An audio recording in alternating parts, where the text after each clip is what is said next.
সালামু আলাইকুম everyone. HSC academic কোর্সে তোমাদের সবাইকে স্বাগত। আজকের ক্লাসে আমরা তোমাদের সাথে আলোচনা করব ভারতবর্ষে আগত ইউরোপীয় কোম্পানিসমূহ। এই একটি টপিক থেকে আমাদের এমসিকিউ এবং যে সৃজনশীল প্রশ্ন রয়েছে সেই দুটি কি খুবই গুরুত্বপূর্ণ। তোমরা দেখবে এই একটি টপিক থেকে আমাদের ঘ এবং ঘ এই সৃজনশীল এসে থাকে, সাথে সাথে ক এবং খ সেটাও এসে থাকে এখান থেকে। ভারতবর্ষে আমরা আলোচনা করব এখন আগত ইউরোপীয় কোম্পানিসমূহদেরকে নিয়ে, এবং আমরা এখানে প্রথমত দেখব কেন আসলে তারা এই ভারতীয় উপমহাদেশে এসেছিল। এর কারণ আমরা যদি দেখি, দেখো বিশ্বের অন্যতম প্রাচীন সভ্যতার লীলাভূমি এই ভারতীয় উপমহাদেশ। এই ভারতীয় উপমহাদেশ ছিল অপুরন্ত সম্পদ, এবং এই যে অপুরন্ত সম্পদ, সেই অপুরন্ত সম্পদ কি করেছে? ইউরোপীয়দেরকে আকৃষ্ট করেছে। তাই বহু প্রাচীনকাল থেকে এই উপমহাদেশে বিভিন্ন জাতির আগমন ঘটেছে সম্পদ আহরণের আশায়। কিসের আশায়? সম্পদ আহরণের আশায়। এমসিকিউর জন্য গুরুত্বপূর্ণ। কেউ কেউ এসেছিলেন এখানে কিসের জন্য? হানাদার রূপে। আবার কেউ কেউ এখানে এসেছিলেন বণিক বেশে, অর্থাৎ ব্যবসা বাণিজ্য করার জন্য। অতি প্রাচীনকাল থেকে ভারত ছিল কি?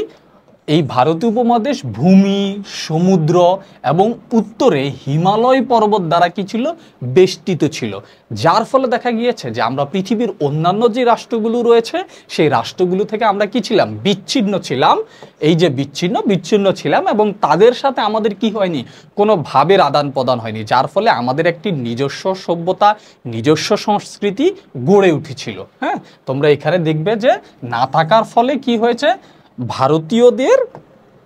ভারতীয়দের কি হয়েছে? সমাজ সভ্যতা, তাদের নিজস্ব বৈশিষ্ট্য কি গড়ে উঠেছিল। তোমরা দেখবে যে এই যে ভারতীয় উপমহাদেশ, এটা হিমালয় হতে অসংখ্য নদ নদী প্রভাবিত হয়ে ভারতভূমি কি হয়েছে? সুজলা সুফলা শস্য শ্যামলা হয়েছে। দেখো মিশরকে কি বলা হয়? মিশরকে বলা হয় নীল নদের দান। কেননা মিশর হচ্ছে নীল নদের অববাহিকায় কি হয়েছিল? গড়ে উঠেছিল। একই সাথে আমাদের এই যে ভারতীয় উপমহাদেশকে কি বলা হয়? হিমালয়ের দান বলা হয়। পরীক্ষায় তোমাদের খতে আসে ভারতকে কেন হিমালয়ের দান বলা হয়? কারণ ওই যে মিশরকে যেভাবে বলা হয় যে নীল নদের অববাহিকায় তারা গড়ে উঠেছিল, সেখানে তাদের কৃষিকার্য হতো, সকল কিছু হতো। একইভাবে দেখা যাচ্ছে যে হিমালয়ের থেকে অববাহিত হয়ে যে নদ নদীগুলো এসেছিল, সেই নদ নদীর ফলে আমরা কি হয়েছিলাম? সুজলা সুফলা শস্য শ্যামলা হয়েছিলাম। যার ফলে কি আমাদেরকে কি বলা হয়? আমাদেরকে বলা হয় হিমালয়ের দান। হ্যাঁ, দেখো এই যে নদীমাতৃক দেশ, সেই নদীমাতৃক দেশ হওয়ার ফলে ভারতের নানা প্রকারের কি হতো? শস্য উৎপাদন হতো, এবং আমরা ছিলাম অরণ্য বা সম্পদে পরিপূর্ণ। হ্যাঁ, দেখো ভারত উপমহাদেশ কি হতো? এই যে পৃথিবীর বৃহত্তম যে শস্য উৎপাদনকারী দেশ, এখানে তোমরা মনে রাখবে এখানে শস্য হবে। কি হবে? শস্য। পৃথিবীর যে শস্য উৎপাদনকারী দেশ, সেই শস্য উৎপাদনকারী দেশ হিসেবে আমরা কি ছিলাম? সুপরিচিত ছিলাম। একই সাথে খনিজ সম্পদেও আমরা কি ছিলাম? পরিপূর্ণ ছিলাম। প্রাকৃতিক সম্পদে আমরা কি ছিলাম? পরিপূর্ণ ছিলাম। যা কি করেছে? বিদেশিদেরকে আকৃষ্ট করেছে এই দেশে তাদের ব্যবসা বাণিজ্য প্রসারিত করার জন্য। বহু প্রাচীনকাল থেকে পাশ্চাত্য দেশগুলোর সাথে উপমহাদেশের যে বাণিজ্যিক সম্পর্ক, সেই বাণিজ্যিক সম্পর্ক কি ছিল? সুসম্পর্ক তাদের সাথে বিদ্যমান ছিল। তবে দেখো এখানে ক্রুসেডের পর, ক্রুসেড কি? ক্রুসেড হচ্ছে একটা ধর্মযুদ্ধ। ক্রুসেড একটা ধর্মযুদ্ধ। যেই ধর্মযুদ্ধ হয়েছিল কাদের মধ্যে? মুসলমান এবং খ্রিস্টানদের মধ্যে। এটা যারা ইসলামের ইতিহাস নিয়েছো তোমাদের ক্রুসেডের যুদ্ধ পড়তে হবে। মুসলমান এবং কাদের সাথে? খ্রিস্টানদের সাথে এই যুদ্ধটা হয়েছিল। ওকে, দেখো এই যে ক্রুসেড, এই ক্রুসেডের যুদ্ধের পরে কি হয়? ভারতীয় উপমহাদেশের সাথে পশ্চিমা দেশগুলোর বাণিজ্যিক সম্পর্ক আরো বেশি ঘনিষ্ঠ হয়ে পড়ে। তখন কি হয়? ভারতীয় উপমহাদেশে ইউরোপের বিভিন্ন দেশগুলো তারা কি করে? বিভিন্ন বাণিজ্য কুঠি স্থাপন করে এবং একচেটিয়া বাণিজ্য অধিকার কি করেছিল। আসো 1453 সালে বলা হচ্ছে এই যে ক্রুসেডের যুদ্ধের পরে ভারতের সাথে যে তাদের একটা বাণিজ্য সম্পর্ক গড়ে উঠেছিল, সেই সম্পর্কটা একটা ফাটা পড়ে। কিভাবে ফাটা পড়ে? যখন 1453 খ্রিস্টাব্দে তুরস্কের কনস্টান্টিনোপল অধিকার করেন। এই যে কনস্টান্টিনোপল, এটা আসলে কি? কনস্টান্টিনোপল হচ্ছে যে তৎকালীন সময়ের তুরস্কের যে রাজধানী, বর্তমান রাজধানী কি ইস্তাম্বুল, সেই ইস্তাম্বুলকেই কিন্তু কনস্টান্টিনোপল বলা হতো। এই কনস্টান্টিনোপল যখন কি করা হয়, অধিকৃত করা হয় কার মাধ্যমে, ওসমানীয় যে সুলতান ছিল দ্বিতীয় মাহমুদ, তার মাধ্যমে যখন এই কনস্টান্টিনোপল তারা কি করেন, অধিকৃত করে নেন, তখন আসলে সেখানে আরবদের একটা একচ্ছত্র আধিপত্য বিস্তার হয়, যার ফলে কি হয়, ভারতীয় উপমহাদেশের সাথে ইউরোপীয়দের যে বাণিজ্যিক সম্পর্ক ছিল, সেই বাণিজ্যিক সম্পর্কের মধ্যে একটা ফাটা পড়ে। কেননা সেখানে আমরা আসলে তুরস্কের সাথে এইখানে একটা লিঙ্ক ছিল, সেই লিঙ্কটা হচ্ছে যে ভারতের সাথে যে ইউরোপীয়দের যে বাণিজ্যিক সম্পর্ক ছিল, সে সম্পর্কে একটা যে পথ ছিল, যে পথ ব্যবহার করে আমরা বাণিজ্য সম্পর্কটা করতাম, সেটা আসলে কাদের দখলে চলে যায়, আরব বণিকদের দখলে চলে যায়, এবং তারা সেখানে একটা একচ্ছত্র অধিকার নিয়ে ইউরোপীয়দেরকে আমাদের ভারতীয় উপমহাদেশের সাথে বাণিজ্য করতে একটা বিশাল বাধা তৈরি করে। তারই ফলশ্রুতিতে কি হয়, ইউরোপের দেখো প্রথমত দেখো কেন আসলে ইউরোপীয়রা ভারতীয় উপমহাদেশের সাথে ব্যবসা করার জন্য প্রবল আগ্রহ ছিল। কেননা ভারতীয় যে দ্রব্য সামগ্রী, বিশেষ করে মশলা, সোনা, রূপা, এগুলো তাদের জন্য অত্যাধিক চাহিদা ছিল তাদের দেশে, যার কারণে তাদের কি হতো, বাণিজ্য স্থাপনের জন্য নতুন একটা পথের সন্ধান করা লাগতো। কেননা আগে যেই পথে তারা ব্যবসা করত সেটা আরব বণিকরা দখল করে নিয়েছে, বা তুরস্কের কনস্টান্টিনোপলের মধ্য দিয়ে তাদের সাথে আমাদের ব্যবসা বাণিজ্যের একটা বাধা তৈরি হয়ে গিয়েছে। তার ফলশ্রুতিতে কি হয়, সে সময় দুটি উপনিবেশিক অভিযান সংগঠিত হয়।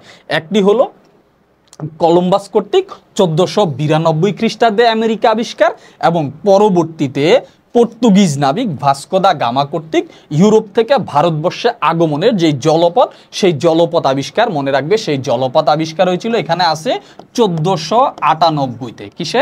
1498 খ্রিস্টাব্দে। এমসিকিউর জন্য দুটি সালই খুবই গুরুত্বপূর্ণ। দেখো এই যে ভাস্কো দা গামা কর্তৃক নতুন পথের আবিষ্কার, এটা আসলে কিভাবে হয়েছিল বলা হচ্ছে, পঞ্চদশ শতাব্দীতে ইউরোপীয় মহাদেশের ভৌগোলিক আবিষ্কার এবং পর্তুগিজ শক্তির উত্থান ঘটায়। তারা ছিল কি, এই যে পর্তুগিজরা, এরা দুঃসাহসিক ভৌগোলিক আবিষ্কারে উদ্বুদ্ধ হয়ে ওঠেন। কিসের মধ্য দিয়ে? যখন হচ্ছে যে ভৌগোলিক আবিষ্কার হয়, কখন? পঞ্চদশ শতাব্দীতে। ইউরোপীয় জাতিসমূহের মধ্যে পর্তুগিজগণ ছিলেন অত্যন্ত দুঃসাহসী এবং নৌবিদ্যায় ছিল তারা পারদর্শী, এবং তৎকালীন সময়ে ব্যবসা বাণিজ্যের জন্য নৌপথই একমাত্র পথ ছিল, কারণ তখন জলপথ বা বিমান যোগে যেই ব্যবস্থা সেটা আসলে ছিল না। এবং তারা যেহেতু নৌবিদ্যায় খুবই পারদর্শী ছিল, তার কারণে তাদের আসলে একটা নতুন পথ আবিষ্কার করা তাদের জন্য সহজ হয়েছিল। দেখো পর্তুগিজ নাবিক প্রিন্স হেনরির নেতৃত্বে পর্তুগিজগণ প্রথম কি করেন, দক্ষিণ আফ্রিকায় হয়ে উপমহাদেশে আসার পথ অনুসন্ধান করতে থাকেন। তখনও কিন্তু তারা সফল হয়নি। পরবর্তীতে এই যে 1487 খ্রিস্টাব্দে নাবিক তোমার ভার্ত লামিউ, হ্যাঁ, যে নাবিক সেই ভার্ত লামিউ, তিনি কি করেন, উত্তম আশা অন্তরীপ ঘুরে আসেন। হ্যাঁ, তারই প্রদর্শিত পথ অনুসরণ করে তিনি কিন্তু ভারতবর্ষ পর্যন্ত আসতে পারেননি, তিনি আসলে উত্তম আশা অন্তরীপ পর্যন্ত আসেন, এবং তার সেই পথ অনুসরণ করে পরবর্তীতে পর্তুগালের যেই রাজা, তিনি আসলে ভাস্কো দা গামাকে পাঠান। যেই ভাস্কো দা গামা 1498-তে ভারতবর্ষের সাথে একটা জলপথ আবিষ্কার করেন। সেই জলপথ আবিষ্কার করতে গিয়ে তিনি এসেছিলেন কোথায়? তিনি সর্বপ্রথম এসে কলিকট বন্দরে, ভারতের যেই কালিকট বন্দর, সেই কালিকট বন্দরে তিনি এসে কি হন, উপস্থিত হন। এই দুটাই ইম্পর্টেন্ট, যে ভাস্কো দা গামা কোথায় এসে উপস্থিত হন, কালিকট বন্দরে এসে উপস্থিত হন। কত সালে তিনি আবিষ্কার করেন? 1498 সালে। কি আবিষ্কার করেন? একটা জলপথ আবিষ্কার করেন। তোমরা দেখবে যে এখানে লেখা আছে যে তিনি কি করেন, একটি জলপথ আবিষ্কার করেন। হ্যাঁ, আচ্ছা দেখো এই যে আমরা এখন আলোচনা করব আসলে পর্তুগিজ কোম্পানিদেরকে নিয়ে। যখনই আসলে ভাস্কো দা গামা আসে, তার মধ্য দিয়ে আসলে পর্তুগিজদের ব্যবসা বাণিজ্যের পথ সুগম হয়। 1498 খ্রিস্টাব্দে ভাস্কো দা গামা উপমহাদেশে আগমন ভৌগোলিক আবিষ্কারের দিক দিয়ে একটি গুরুত্বপূর্ণ ঘটনা। তিনি যখন কালিকট বন্দরে অবতরণ করেন, তখন সেখানকার যে স্থানীয় রাজা, তার নাম ছিলেন জমিরন। হ্যাঁ, এই যে জমিরন, তিনি তাকে আসলে আতিথেয়তা প্রদান করেন, এবং আরব বণিকগণ এতে কি হন, ঈর্ষান্বিত হয়ে পড়েন, এবং তার ফলে ভাস্কো দা গামা আসলে এখানে 3 মাসের বেশি সময়, দেখো আছে 3 মাসের বেশি সময় কিন্তু তিনি এখানে অবস্থান করতে পারেননি। তবে চলে যাবার সময় তিনি দুটি জিনিস লক্ষ্য করেন। এক, ভারতীয় যে রাজন্যবর্গ রয়েছে সেই রাজন্যবর্গদের দুর্বলতা তিনি লক্ষ্য করেন, এবং একই সাথে তিনি কি লক্ষ্য করেন, আরব যে বণিকরা রয়েছে সেই বণিকদের সামরিক দুর্বলতা। পরবর্তীতে তোমরা দেখবে তার এই যে দুটি অনুধাবন সেটা কি কাজে আসে। ভাস্কো দা গামা স্বদেশে প্রত্যাবর্তনের পর 1500 খ্রিস্টাব্দে পেট্রো আলভেরেস কাভরাল তিনি 13টি নৌবহর নিয়ে এই উপমহাদেশে আসেন। কেন 13টি নৌবহর নিয়ে এসেছেন? তিনি জানেন এখানে আসলে আরবদের সাথে তার কি করতে হবে, একটা যুদ্ধ করতে হবে, সেখানে তার কি লাগবে, বিশাল একটা সামরিক সাপোর্ট লাগবে। তার জন্য তিনি 13টি নৌবহর নিয়ে এসেছেন। হ্যাঁ, এবং সেখানে আসার পরে ওই যে রাজা জমিরিন তিনি তাকে যথাযথ আতিথ্যতা প্রদান করেন। কিন্তু যখনই পর্তুগিজরা এখানে আসেন, তারা জানে এখানে তাদেরকে যদি অধিকৃত করতে হয়, অবস্থান তৈরি করতে হয়, তাহলে তাদেরকে আরবদের বিপক্ষে স্ট্রং হইতে হবে। হ্যাঁ, তখন তারা কি করেন, আরবদের উপর ক্রমাগত দমন নিপীড়ন শুরু করেন, এবং সেই ক্রমাগত দমন নিপীড়নের কারণে রাজা যেই জমিরন তিনি বুঝতে পারেন যে এখানে আসলে ভবিষ্যৎটা খুবই সংকটাপন্ন, যার ফলে তিনি স্থানীয় মুসলমান গুজরাট এবং মিশরের যেই সুলতান সেই সুলতানের সাহায্যে তিনি পর্তুগিজদের বিরুদ্ধে কি করেন, যুদ্ধ ঘোষণা করেন। কিন্তু পর্তুগিজ বাণিজ্য জাহাজগুলো আধুনিক রণতরীর মতোই কামান দ্বারা কি ছিলেন, সুসজ্জিত ছিলেন, যার ফলে কালিকটের যে রাজার সে তার সাথে যেই যুদ্ধটা হয় সেই যুদ্ধে পর্তুগিজরা একটা বিশাল জয়লাভ করেন, এবং রাজা জমিরন বা তার সম্মিলিত যে বাহিনী তারা কি হন, শোচনীয় পরাজয় বরণ করেন। এই পরাজয়ের ফলে ভারতীয় রাজন্যবর্গের রাজনৈতিক দুর্বলতা পর্তুগিজদের সম্মুখে কি হয়, স্পষ্ট হয়ে ওঠে। ফলে তারা কি করে, ভারতীয় রাজনীতিতে হস্তক্ষেপ করতে শুরু করে। অতঃপর এই যে কাব্রাল তিনি উপমহাদেশ ত্যাগের পর 1502 খ্রিস্টাব্দে ভাস্কো দা গামা পুনরায় ভারতীয় উপমহাদেশে আগমন করেন, এবং কোচিন ও ক্যানো এই জায়গাটিতে তিনি কি করেন, ক্যানো এখানে দুইবার নো হবে না, ক্যানো নোরে তিনি কি করেন, দুটি বাণিজ্য কুঠি স্থাপন করেন। এরপর পর্তুগিজগণ একজন করে প্রতিনিধি প্রেরণ করেন, এবং ভারতে তাদের বাণিজ্য কুঠি স্থাপনের সাথে সাথে তারা নীতি প্রবর্তন করা শুরু করেন। ভারতীয় বাণিজ্য কুঠিগুলোর যে প্রতিনিধি, সেই প্রতিনিধি হিসেবে ফ্রান্সিসকো ডি আলমিডার প্রত্যাবর্তনের পর 1509 খ্রিস্টাব্দে আলবুকার্ক, এই নামটা খুবই গুরুত্বপূর্ণ, তিনি আসেন কি হয়ে, গভর্নর হয়ে আসেন। এবং এই যে আলবুকার্ক গভর্নরদের মধ্যে ছিলেন তিনি সর্বশ্রেষ্ঠ, এবং তার নেতৃত্বে উপমহাদেশে পর্তুগিজগণ খুব সমৃদ্ধ এবং শক্তিশালী হয়ে ওঠে। ভারতীয় উপমহাদেশের রাজন্যবর্গের দুর্বলতার সুযোগে আলবুকার্ক উপমহাদেশে পর্তুগিজ সাম্রাজ্য প্রতিষ্ঠার জন্য একটা সাম্রাজ্য নীতি প্রণয়ন করেন। এমসিকিউতে আসতে পারে যে কে সাম্রাজ্য নীতি প্রণয়ন করেন, আলবুকার্ক সাম্রাজ্য নীতি প্রণয়ন করেন। দেখো পরবর্তীতে আসতে পারে আলবুকার্কের সাম্রাজ্য নীতি কি ছিল সেটাও তোমাদেরকে জানতে হবে। দেখো এই যে সাম্রাজ্য নীতি, এই সাম্রাজ্য নীতিকে আবার জলনীতি, হ্যাঁ, নীল জল নীতি বলা হতো। এই উদ্দেশ্যে তিনি 1500 খ্রিস্টাব্দে বিজাপুরের সুলতানের নিকট থেকে গোয়া দখল করে শক্তিশালী বাণিজ্য কেন্দ্র বা বাণিজ্য ঘাঁটি গড়ে তোলে। মালাক্কা এবং হরমুজ দখল করে তিনি কোচিনে একটি শক্তিশালী বাণিজ্য কেন্দ্র স্থাপন করেন। এটাই ছিল তার আসলে সাম্রাজ্যবাদী নীতি। ভারতীয় জনগণের প্রতি পর্তুগিজদের অত্যাচার উৎপীড়ন সত্ত্বেও তিনি ভারতে একটি স্থায়ী পর্তুগিজ সমাজ গড়ে তোলার চেষ্টা করেন, এবং যার জন্য তিনি কি করেন, ভারতীয় মহিলাদেরকে বিয়ে করেন। পর্তুগিজদের স্বার্থ সংরক্ষণই শুধুমাত্র এই যে আলবুকার্ক রয়েছেন তার কি ছিল, একমাত্র লক্ষ্য বা উদ্দেশ্য ছিল। সেখানে ভারতের লোকজনের প্রতি কি অন্যায় অত্যাচার হচ্ছে তিনি সেটা কখনোই কি করতেন না, গ্রহণ করতেন না, বা তিনি একমাত্র পর্তুগিজরা যাতে ভারতে কি করতে পারে, তাদের একচ্ছত্র আধিপত্য বিস্তার করতে পারে, তিনি শুধুমাত্র সেটাই লক্ষ্য রেখেছিলেন। দেখো 1515 খ্রিস্টাব্দে এই আলবুকার্ক তিনি মারা যান। তার উত্তরাধিকারীগণ তারা কি করেন, কালিকট, কোচিন, মুম্বাই, সিংহল, হুগলি এরকম বিভিন্ন জায়গায় তারা শক্তিশালী বাণিজ্য কুঠি স্থাপন করতে সক্ষম হয়েছিল। কিন্তু উপমহাদেশে তাদের একচ্ছত্র আধিপত্য দীর্ঘস্থায়ী হয়নি। ক্রমে তারা কি ইংরেজ ও ওলন্দাজদের উত্থানের ফলে তাদের কি হয়, পতন ঘনিয়ে আসে। পরবর্তীতে আমরা দেখব কেন আসলে তাদের পতনটা হয়েছিল। দেখো, ইউরোপীয় বণিকদের মধ্যে পর্তুগিজগণ সর্বপ্রথম এই ভারতীয় উপমহাদেশে আসে। পরীক্ষায় প্রশ্ন আসতে পারে যে সর্বপ্রথম কোন উপমহাদেশে ইউরোপীয় দেশ আমাদের এই দেশে কি ভারতীয় উপমহাদেশে বাণিজ্যের জন্য এসেছে? তোমরা বলবে যে পর্তুগিজগণ এসেছিল। দেখো, উপমহাদেশের বিভিন্ন অঞ্চলে তারা শক্তিশালী দুর্গ বাণিজ্য কেন্দ্র স্থাপন করে, কিন্তু ভারতীয়দের প্রতি ক্রমে তাদের দুর্ব্যবহার উৎপীড়ন পর্তুগিজদের একটা পতনের অন্যতম কারণ ছিল। তাহলে পরীক্ষায় আসলে তোমরা এটা মাথায় রাখবে কেন তাদের পতনের কোনটা আসলে গুরুত্বপূর্ণ কারণ ছিল। প্রথমত দেখো, ধর্মীয় অসহিষ্ণুতা, অধিকৃত অঞ্চলসমূহের জনগণের প্রতি তাদের অমানসিক উৎপীড়ন পর্তুগিজদের পতনের অন্যতম কারণ। জোরপূর্বক তারা হিন্দু মুসলিম বালক বালিকাকে অপহরণ করে খ্রিস্টান ধর্মে কি করতেন, দীক্ষিত করতেন এবং তাদেরকে দাস দাসীতে পরিণত করতেন। সম্রাজ্ঞী মমতাজ, সেই মমতাজ মহলের দুজন হবে এখানে, সেই মমতাজ মহলের দুজন পরিচারিকাকে তারা কি করে, অপহরণ করেন। সেই অপহরণ করার পরে সম্রাট কি হন, উত্তেজিত হয়ে পড়েন।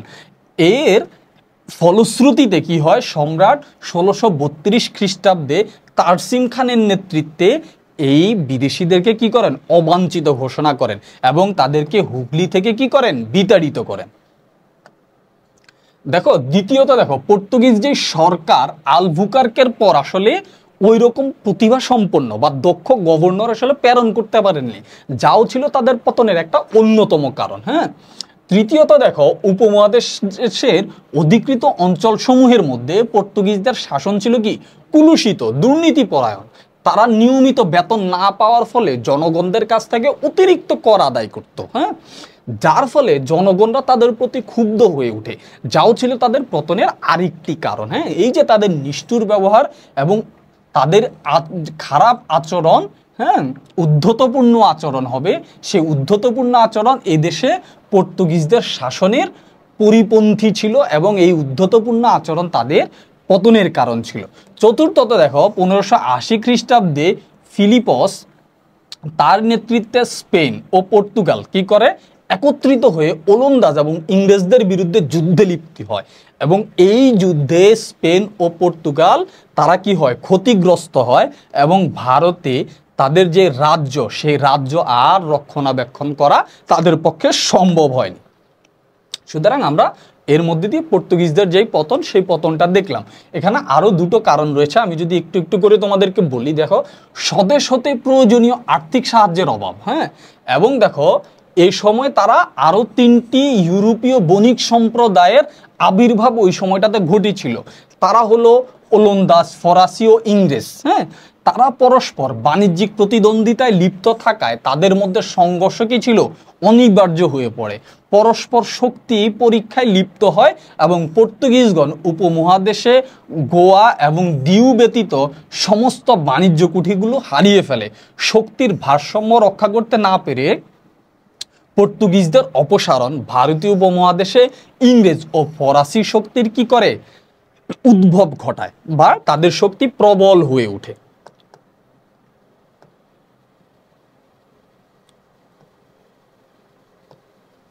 দেখো, আমরা এখন আলোচনা করব হল্যান্ডের আগমন নিয়ে বা ওলন্দাজদের আগমন নিয়ে। দেখো, হল্যান্ডের অধিবাসীদেরকেই আসলে কি বলা হতো, ওলন্দাজ বলা হতো। পর্তুগিজদের পরেই তারা ব্যবসার নিমিত্তে ভারতীয় উপমহাদেশে আসে। যদি বলে পর্তুগিজদের পর কারা এসেছিল, ওলন্দাজরা এসেছিল। প্রাচ্যে ব্যবসায়ের উদ্দেশ্যে তারা বহু ক্ষুদ্র ক্ষুদ্র বাণিজ্য গড়ে তোলে, কিন্তু 1600 খ্রিস্টাব্দে রানী প্রথম এলিজাবেথের নির্দেশে 31শে মে, মনে রাখবে কি 31শে মে, 1600 খ্রিস্টাব্দের 31শে মে রানী প্রথম এলিজাবেথের নির্দেশে ইংরেজরা কি করে, ইস্ট ইন্ডিয়া কোম্পানি গঠিত হয় এবং এই ইস্ট ইন্ডিয়া কোম্পানি গঠিত হলে হল্যান্ডের যে ক্ষুদ্র ক্ষুদ্র বাণিজ্য প্রতিষ্ঠানগুলো ছিল তারা সবাই সম্মিলিতভাবে ইউনাইটেড ইস্ট ইন্ডিয়া নামে একটি যৌথ কোম্পানি গড়ে তোলে, যা হয়েছিল 1602 খ্রিস্টাব্দে। ওলন্দাজ বণিকগণ ক্রমশই ব্যবসায়ের উদ্দেশ্যে দক্ষিণ পূর্ব এশিয়ার দ্বীপপুঞ্জের দিকে অগ্রসর হয়ে 1661 খ্রিস্টাব্দে পর্তুগিজদের নিকট থেকে তারা কি করে, মালাক্কা দখল করে। ততদিনে আসলে পর্তুগিজদের শক্তি ধীরে ধীরে কমতেছিল। দেখো, জেন পিটারসন কোয়েন তিনি ওলন্দাজ কোম্পানির দায়িত্ব গ্রহণ করে ভারতীয় উপমহাদেশের দিকে ব্যবসা সম্প্রসারণের জন্য তিনি কি হন, সচেষ্ট হন। কে? Jane Peterson. তিনি 1558 খ্রিস্টাব্দে গোয়া অবরোধ করে পর্তুগিজদেরকে সেখান থেকে বিতাড়িত করেন এবং তিনি কি করেন, সিংহল দখল করেন। আসো আমরা এখন কি দেখব, ডেনমার্কদের আগমন দেখব, কিভাবে ডেনমার্কদের আগমন হয়েছিল। অন্যান্য ইউরোপীয় জাতিসমূহের ন্যায় 1616 খ্রিস্টাব্দে ডেনমার্কগণ কি করেন, ড্যানিশ ইস্ট ইন্ডিয়া কোম্পানি গঠন করে উপমহাদেশে আগমন করে। তারা 1602 খ্রিস্টাব্দে তাঞ্জোর জেলার ত্রিবাঙ্কুর এবং 1676 খ্রিস্টাব্দে কলিকাতার উত্তরে শ্রীরামপুরে কি করেন, তারা দুটি বাণিজ্য কুঠি স্থাপন করেন এবং এর মধ্যে দিয়ে তাদের ব্যবসায়িক সম্প্রসারণটা আসলে শুরু হয়। ব্যবসায়িক প্রতিযোগিতায় অন্যান্য জাতির সাথে টিকে থাকতে না পেরে তারা 1885 খ্রিস্টাব্দে ইংরেজদের নিকট তাদের যে বাণিজ্য কুঠি ছিল সেগুলো বিক্রি করে ফেলে।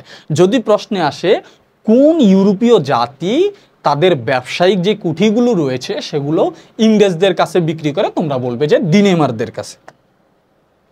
ইংরেজদের আগমন আসলে আমাদের জন্য খুবই গুরুত্বপূর্ণ, কেননা আমাদের এই যে ভারতীয় উপমহাদেশে ইউরোপীয়দের আগমন, এর মধ্যে ইংরেজরা এবং ফরাসিরা একটা গুরুত্বপূর্ণ জায়গা দখল করে আছে এবং এই ইংরেজদের মধ্যে দিয়েই আসলে আমরা কি হয়, ভারতীয় উপমহাদেশ পরবর্তীতে তাদের কাছ থেকে আমরা স্বাধীনতা অর্জন করি। পরবর্তীতে ভারত, পাকিস্তান এবং 1971 এসে কি হয়, বাংলাদেশের জন্ম হয়। ভারতবর্ষে বিপুল ঐশ্বর্যের খবর ইউরোপের বহু আগেই কি করছে, ইউরোপে ছড়িয়ে পড়েছিল। সেই কারণে বিভিন্ন ইউরোপীয় জাতি যেমন পর্তুগিজ, ওলন্দাজ, ডেনমার্করা এখানে বাণিজ্যের উদ্দেশ্যে আসে। তাদের পথ অনুসরণ করে ইংরেজরা ভারতে প্রবেশ করে রানী এলিজাবেথের শাসন আমলে 1600 খ্রিস্টাব্দে 31শে মে। আমি আগেও বলেছিলাম তিনি কি করেন, ইস্ট ইন্ডিয়া কোম্পানি গঠন করার নির্দেশ দেন এবং রানী তাদেরকে কি করেন, 15 বছরের জন্য বাণিজ্য সনদ দেন বা বাণিজ্য করার অনুমতি দেন। পরবর্তীতে 1708 খ্রিস্টাব্দে প্রতিদ্বন্দ্বী দুটি কোম্পানি একত্রিত হয়ে United company of merchants of England trading to the east Indies. হ্যাঁ, এই নামটি খুবই বড়, তোমরা যতটুকু পারো মনে রাখবে। সেই নামে তারা পরিচিত হয়, যা ইতিহাসে ইংরেজ ইস্ট ইন্ডিয়া কোম্পানি নামে সুপরিচিত হয়। প্রথম দিকে তারা শুধুমাত্র বাণিজ্যের উদ্দেশ্যে, দেখো বাণিজ্যের উদ্দেশ্যে তারা কি করেন, ভারতীয় উপমহাদেশে আসে। কিন্তু এই সালটা খুব ইম্পর্টেন্ট, 1608 সালে তারা কি করেন, এই যে তাদের ক্যাপ্টেন উইলিয়াম হকিংস তিনি সম্রাট জাহাঙ্গীরের অনুমতিতে সুরাটে প্রথম বাণিজ্য কুঠি স্থাপন করে। পর্তুগিজদের সঙ্গে সংঘর্ষে ইংরেজরা জয়লাভ করে এবং নিজেদের অবস্থান শক্ত করে। এখানে গুরুত্বপূর্ণ যে 1608 সালে তারা বাণিজ্য কুঠি স্থাপন করে, কোথায় করে, সুরাটে করে, এমসিকিউতে আসে এবং পর্তুগিজদের সাথে যুদ্ধের মধ্যে দিয়ে তারা তাদের অবস্থান এই দেশে শক্ত করে। এরপর 1615 সালে স্যার টমাস রো মোগল দরবারে দূত হয়ে আসেন। তিনি সম্রাট জাহাঙ্গীরের কাছ থেকে বহু বাণিজ্যিক সুবিধা লাভ করেন এবং ইংরেজ কর্তৃপক্ষকে পরামর্শ দেন যে ভারতবাসীকে নিয়ন্ত্রণ করতে হলে কেবলমাত্র কি করলে হবে না, আবেদন নয়, এখানে কি করতে হবে, শক্তির প্রয়োগ করতে হবে। আগে দেখা যেত যে কি করত, ইংরেজরা ব্যবসার জন্য বিভিন্ন কর সুবিধার জন্য তারা কি করত, সম্রাটদের কাছে আবেদন করত। পরবর্তীতে এই যে স্যার টমাস তিনি কি করেন, তিনি উপলব্ধি করেন যে যদি ভারতীয় উপমহাদেশে তাদেরকে নিয়ন্ত্রণ করতে হয় তাহলে শুধুমাত্র আবেদন দিয়ে হবে না, কি করতে হবে, শক্তির প্রয়োগ ঘটাতে হবে। এই চিন্তাধারায় ভবিষ্যতে ইংরেজদের শাসন নীতির ভিত্তি হয়ে উঠে। পরে ইংরেজরা ধীরে ধীরে আরও বিস্তার লাভ করে। 1661 সালে ইংল্যান্ডের রাজা দ্বিতীয় চার্লস পর্তুগিজ রাজকন্যা ক্যাথরিনকে বিবাহ করলে যৌতুক হিসেবে তিনি কি করেন, মুম্বাই ইংরেজদের হাতে দিয়ে দেন।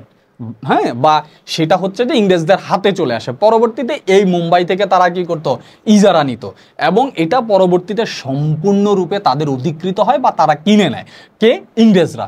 1690 খ্রিস্টাব্দে জব চার্নক বঙ্গদেশে আগমনের অনুমতি পান এবং তিনি কি করেন, সুতান্টি, কালিকট ও গোবিন্দপুর গ্রামের উপর ভিত্তি করে কলকাতা নগরীর গোড়াপত্তন করেন। খুব ইম্পর্টেন্ট, এখানে ফোর্ট উইলিয়াম দুর্গ নির্মাণ করা হয়।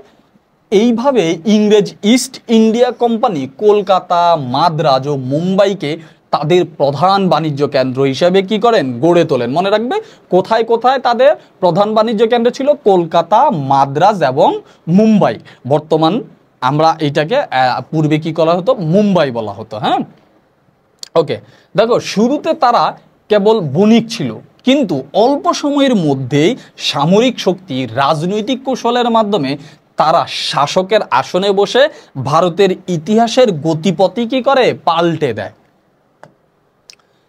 আমরা এখন দেখব ফরাসিদের আগমন। ফরাসিদের আগমনও আমাদের এই অধ্যায়ে খুবই গুরুত্বপূর্ণ একটা টপিক। দেখো, ইউরোপীয়দের মধ্যে সর্বশেষ ভারতবর্ষে কারা আসে, ফরাসিরা আসে। কত সালে? 1664 খ্রিস্টাব্দে ফরাসি সম্রাট চতুর্দশ লুইয়ের সময়ে তারা কি করেন, মন্ত্রী কোলবাটের উদ্যোগে ফরাসি ইস্ট ইন্ডিয়া কোম্পানি প্রতিষ্ঠিত করে। প্রথম দিকে তারা 1668 সালে সুরাটে ও 1669 সালে তোমার কি করে, মুসলিম পট্টমে তারা কি করেন, কুঠি স্থাপন করেন। হ্যাঁ, বাংলার সুবেদার শায়েস্তা খানের অনুমতিতে তারা কি করেন, 1674 সালে চন্দনগড়ে, মনে রাখবে চন্দনগড়ে কুঠি স্থাপন করে। কার অনুমতিতে? সুবেদার শায়েস্তা খানের অনুমতিতে। এছাড়া তারা পন্ডিচেরিতে কি করেন, তারা পন্ডিচেরি, মাহে ও কালিকট বাণিজ্য কেন্দ্র গড়ে তোলেন।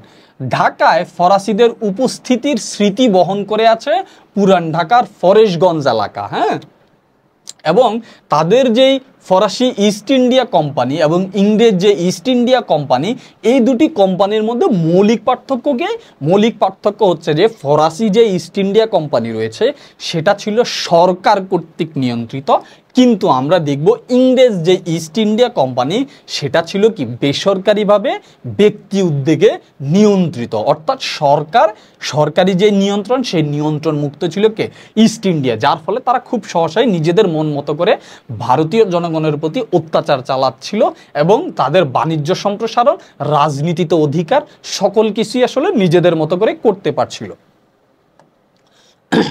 দেখো, ইংরেজরা একান্তভাবে উপমহাদেশের বাণিজ্য ও উপনিবেশে বিস্তার মনোযোগে দিলেও ফরাসিরা মাদাগাস্কার সহ অন্যত্র উপনিবেশ স্থাপন করতে থাকে।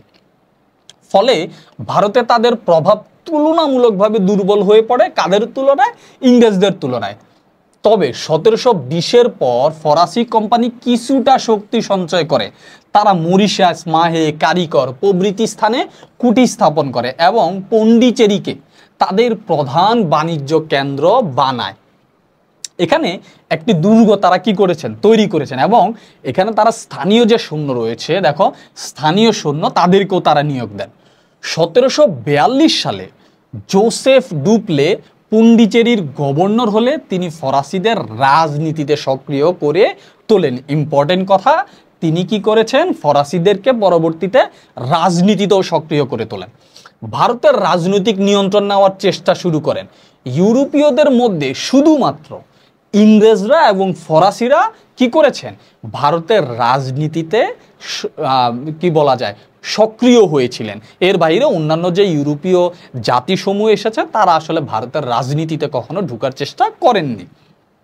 দেখো, ইংরেজ ও ফরাসিরাই দীর্ঘ সময় ধরে প্রতিদ্বন্দ্বিতা করেছিলেন একে অপরের বিরুদ্ধে।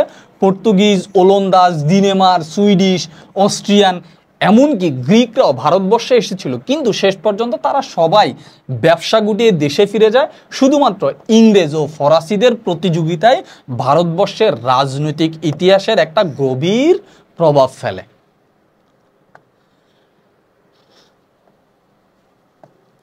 তো আজকের ক্লাসে আমরা যেই টপিকগুলো তোমাদের সাথে আলোচনা করলাম, যে বিষয়গুলো নিয়ে আলোচনা করলাম, সেখান থেকে তোমরা খুব ভালো করে পড়লে আশা করি, বা ক্লাসটা মনোযোগ দিয়ে দেখলে এমসিকিউর পাশাপাশি সৃজনশীলও তোমাদের কোনো সমস্যা হবে না। আমরা কয়েকটা এমসিকিউ দিয়ে চেষ্টা করি যে তোমাদের ব্রেইন যাচাই করে তোমরা কতটুকু মনোযোগ দিয়ে ক্লাসটা করেছো। দেখো, ভারতীয় উপমহাদেশে ইউরোপীয়দের আগমনের উদ্দেশ্য কি ছিল? তোমরা বলো উদ্দেশ্য কি ছিল?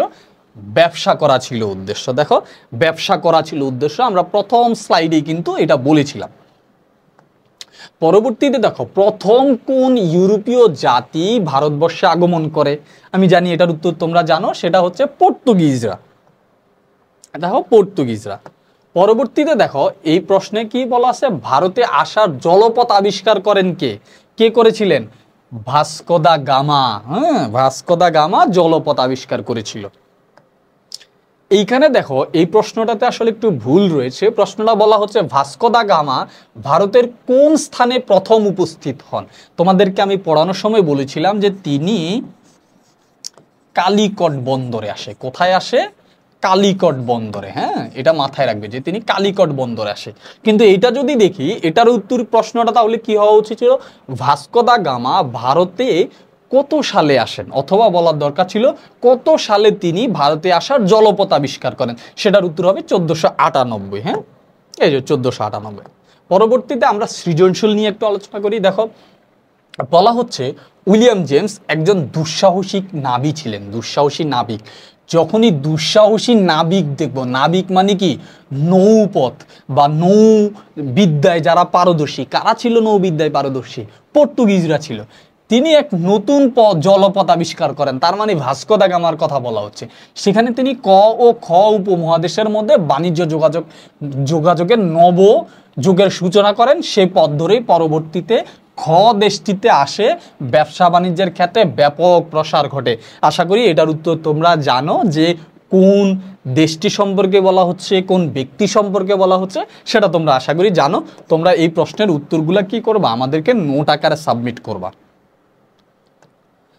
পরবর্তী যে প্রশ্নটি রয়েছে, দেখো 1778 খ্রিস্টাব্দে ক্যাপ্টেন কুক প্রশান্ত মহাসাগরের বুকে হাওয়াই দ্বীপপুঞ্জ আবিষ্কার করেন এবং হাওয়াইয়ে পৌঁছালে অধিবাসীরা ক্যাপ্টেন কুক ও তার সঙ্গীদের স্বাগত জানায়।